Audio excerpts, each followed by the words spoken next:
Reddit. What's your deepest and darkest secret? Story 1. Could be a secret or fantasy.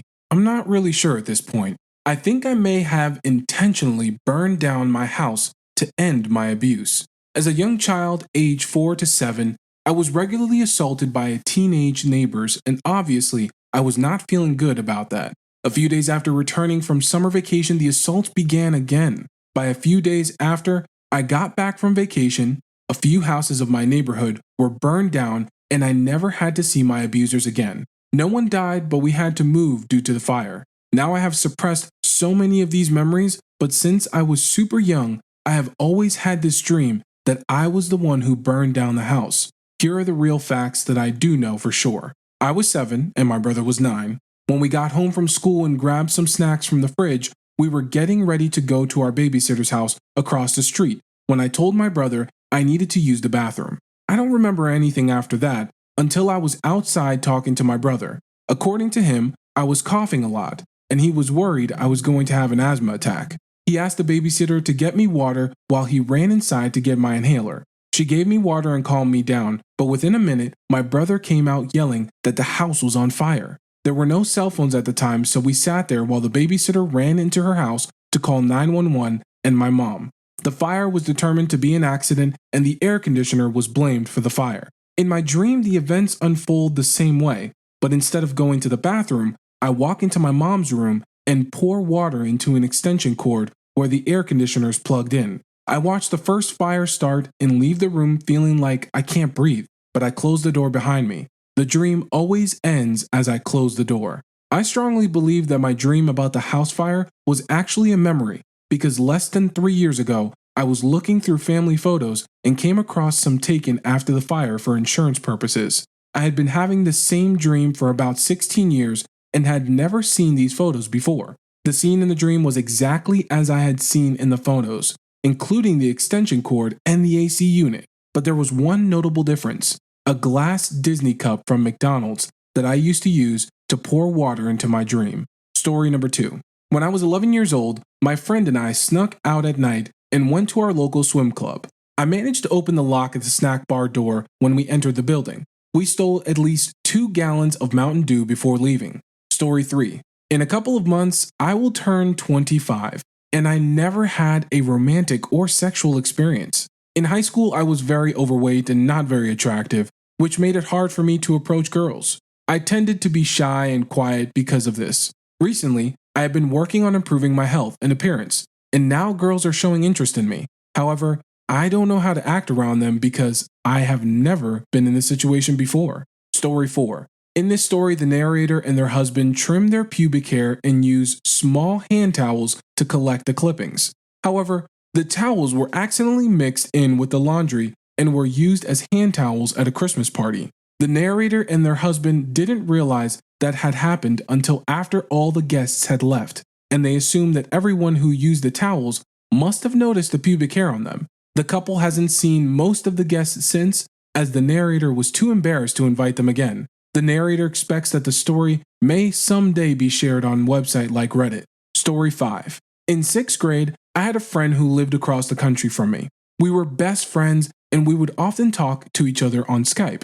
One night while we were talking on Skype, she suddenly said that she didn't want to live and hung up abruptly. I never heard from her again after that. For a long time, I thought she had pretended to be upset, just so she wouldn't have to talk to me anymore. Reply 1. I have a story that is similar to the one you shared. A friend and I were playing a game of Counter-Strike about a year ago, and we were placed on a team with some really fun guys who were also good at the game. We added them as friends and played for a few more games that night until we started losing badly in one game. One of the guys said, "I'm about to leave, I don't have time for this crap," and we laughed along with him. But then he said, "No, really, I don't have time for this." After some more questioning, he revealed that he had serious kidney problems and was only expected to live for another 4 months because he was low on the list for a replacement. We played with him a few more times in the coming weeks, but he logged on less and less as he spent more time in real life. Eventually, I remembered him and checked his Steam profile, which showed that he had been online 8 months ago. Rest in peace, my man. Reply 2. I have a similar story. In the early 2000s, when Dota was still just a map for Warcraft 3, I used to play it competitively, even though I was just a kid in grade school. Back then, not many people had good internet connections, but I was lucky and had a good one. So, I was able to host maps for the best players at the time. I specifically remember a Scottish guy who would join my matches as soon as I hosted them. After playing together for several months and hours, we eventually added each other on the friends list of the client. It was called GGC. We ended up playing together for almost 2 years on a daily basis for 6 or more hours. He played about 18 hours a day and was always online. We also talked a lot. He was in his mid-30s, living in Scotland, and was a UK Army veteran who had served in Afghanistan. He occasionally mentioned things about PTSD and depression, but I was too young to fully understand those things. I just cared about data. He used to be a very high-energy guy, always joking and spamming in the game chat, usually trolling the enemy team. But as time went on, he became quieter and quieter. On the last day I ever saw him online, he sent a message along the lines of, "Thanks for all the games, mate. I'll be going now," and never came online again. Story 6. When I was in 8th grade, I'm not sure if it actually happened or if I made it up, but I remember stealing a bunch of adult content and burning it onto discs. I then sold the discs to other kids at the county fair in exchange for them buying me food. I think I came up with this story because my mom found a lot of adult content on my computer and I needed to come up with an explanation for it. Story 7. When I was 6 years old, I was terrified of the dark like many children at that age. One night, I needed to use the bathroom very badly. I had an air vent on the floor near my bed, and in my 6-year-old mind, I thought it would be a good idea to urinate in the vent. My parents never found out, but they constantly complained about a strange urine smell that they couldn't seem to locate. I planned to take this secret to my grave. Story 8. In a couple of months, I will turn 25 and I am still a virgin. In high school, I was very overweight and unattractive, which made it difficult for me to interact with girls. As a result, I tended to keep to myself and was a quiet person. In recent years, I have worked on improving my health and appearance, and now girls are interested in me. However, I have no experience in dealing with girls, so I feel like I am struggling to know how to act around them. Story 9. My younger brother in 5th grade had an online girlfriend, but he didn't want to break up with her. He wanted her to break up with him, so he Googled slit wrist and sent her images of them, claiming that she had made him cut himself. She was devastated and panicked. He then told her that he was going to commit suicide and that it would be her fault. A week later, he messaged her and told her that he had failed his suicide attempt because I had beaten him up for trying and then threatened to lock him in the basement, which we don't have.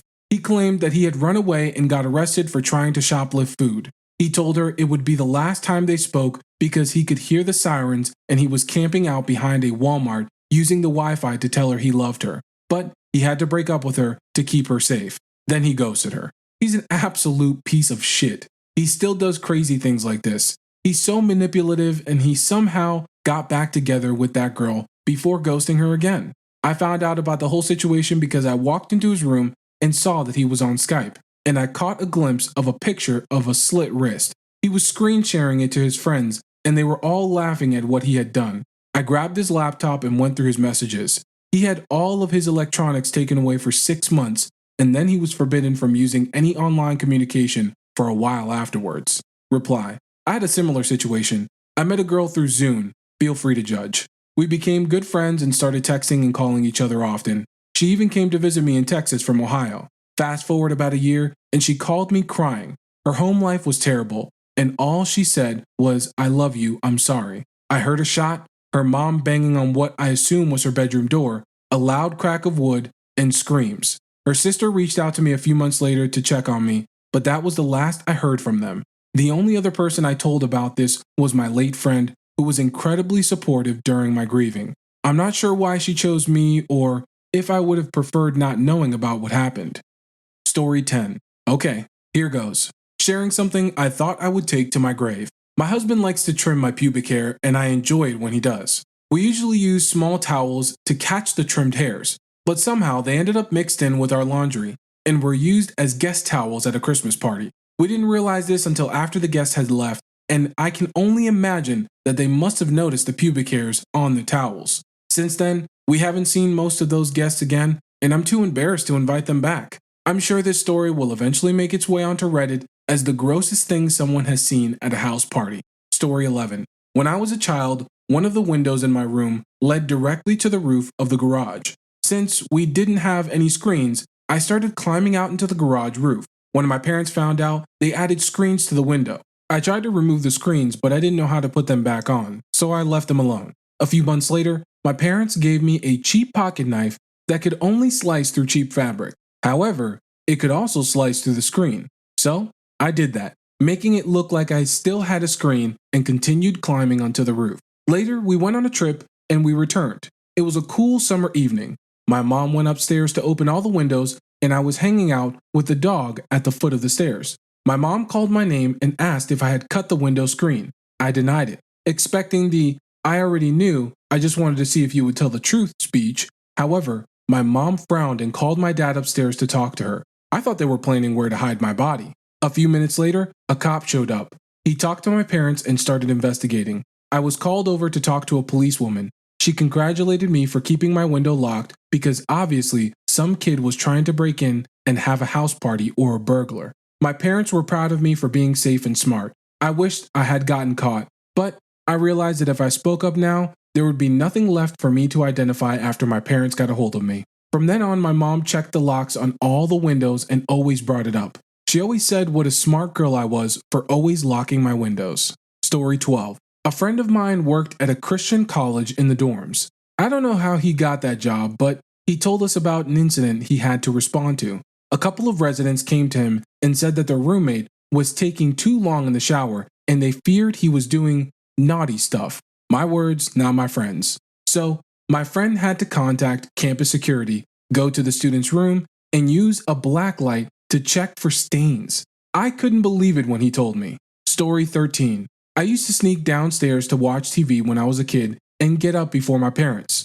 The only bathroom was upstairs, and I never wanted to miss my cartoons going back up there. I basically urinated in the houseplants that we had behind the television pretty much every day. They gradually died and fresh houseplants took their place. I also peed in them. The length of time it took me to kill them with my pee eventually turned into a game for me. Story 14. As a kid, maybe 13, I timed an online delivery to coincide with my grandma's stay while my parents were away. It's a sword I got. I saw an actual katana that was very sharp and hard. Obviously, it wasn't forged or anything, but it seemed much too real to me for a kid. Anyway, it comes. And of course I play with it in the woods. When I'm heading home after killing some leaves, I hear something cough/snort at me and lunge out of a bush. Suddenly I scream like a girl and swing the katana quickly over my head. Slanted across the neck, I struck the baby yearling? Deer? The stupid sword barely cut in, but it broke its neck for sure. The sword died over about 20 minutes, then I left it there and went home. The only person I've told ever said I was a monster, so I pretty much stopped thinking about it. Story 15. As a child, I used to physically fight with my mom. I also said things that I regret. My dad was abusive and she would defend him. She would try to convince me not to call Child Protective Services, CPS, saying that if I did, our family would fall apart and it would be my fault. She would get in my face and try to force me to leave my room, and when I would try to walk her out, she would shove me back, which would often lead to a physical fight. She would defend her actions by saying she thought I was trying to push her, but it was never okay for a parent to engage in physical violence with their child. Since then, my mom has apologized and moved on, but I am still dealing with the effects of the abuse. She pretends that it never happened, but I feel terrible for the things I did and said to her. I don't speak with my dad anymore, but I stayed at home for a long time to make sure my mom was okay. I moved out at the age of 21, and my parents divorced when I was 23. I've been in and out of therapy for years, and I'm currently in therapy again. I appreciate the support from everyone who has reached out to me. Story 16. When I was about 5 years old, I was on a holiday with my parents in Las Vegas.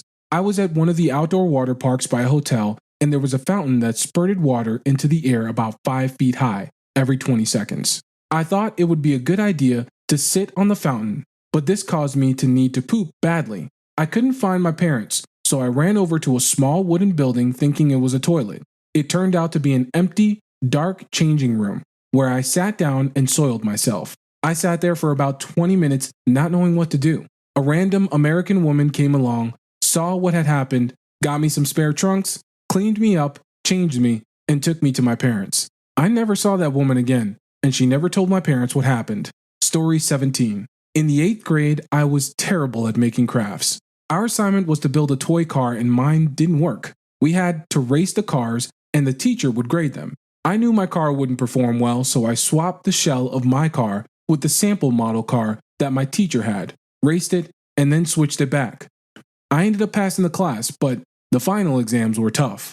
Story 18. My sister had a rare heart condition that affects the mammary artery. If it hadn't been treated, doctors believed she wouldn't survive past the age of 30. She is currently 24, so it is uncertain if she will make it that long. I suspect that I have a heart condition as well, as I often experience sharp chest pains, tightness, and difficulty breathing. I can feel the pain coming from deep within my chest, so I know it's not just sore muscles. I can also see a slight malformation of my upper chest on one side.